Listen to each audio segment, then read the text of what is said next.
ఇవాళ మనం సొంతంగా కథ చెప్పడం. ఏం చెప్పడం? మీరు చాలా కథలు నేర్చుకున్నారు కదా. అమ్మడు కూడా ఇంటి దగ్గర తాతోళ్ళు నానమ్మడు కథలు చెప్తారు కదా. మీరు కూడా వాటి నుంచి సాయంత్రం వెళ్ళాక నానమ్మ తాతల దగ్గరికి వెళ్ళి కథ చెప్పమనండి.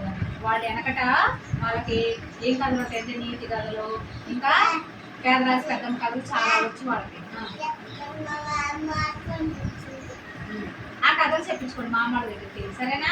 ఆ కథ చెప్పించుకొని రేపు నాకు వచ్చి మీరు ఆ కథ ఏంటో చెప్పాలి. సరేనా? డన్నా? సరే, ఇప్పుడు గిరీష్మా నీకేమన్నా మీ మామ ఏమన్నా ఒక కథ చెప్పిందా? ఏం కథ చెప్పిందో చెప్పు, గట్టిగా చెప్పాలి. లేదు పైకి లే చెప్పు, కథ చెప్పు చక్కగా.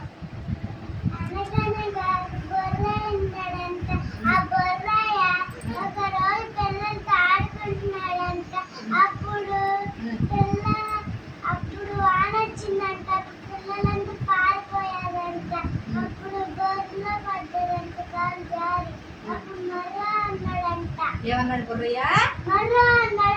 మొర్రు అన్నాడా? భలే ఉంది కదా ఫన్నీగా. క్లాస్ కొట్టండి. ఇంకెవరు చెప్తారు? గీత కలిపి ఏం కథ చెప్తావు? చెప్పు.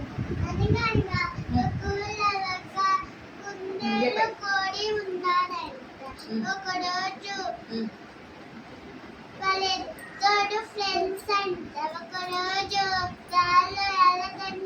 పచ్చికాయ గింజలు కనపడినాయి. కొన్ని తిని కొన్ని నాటిందంట.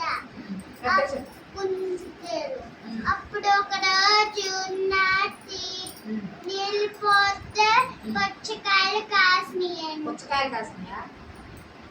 ఏమొచ్చినాయి నాటగానే? మొలకొచ్చి పచ్చికాయలు కాసినాయి. పుచ్చకాయలు కాసినాయా? నీళ్ళు అప్పుడు ఎవరిని తీసుకొచ్చింది మొలకలు చూసుకున్నారు?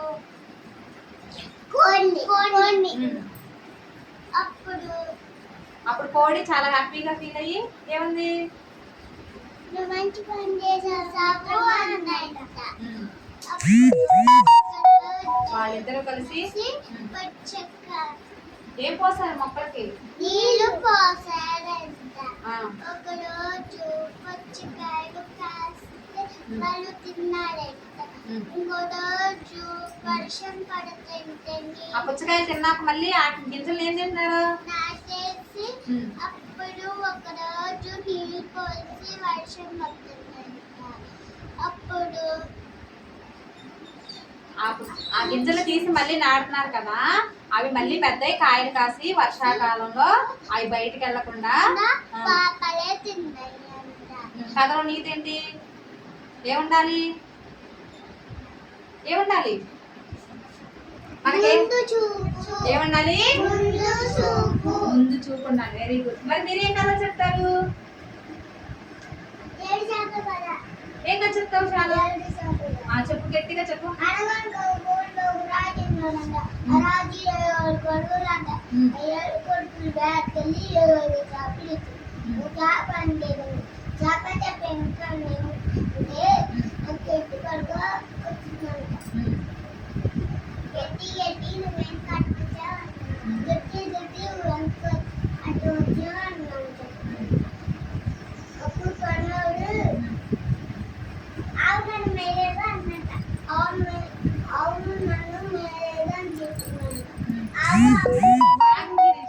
చెప్పు నీకు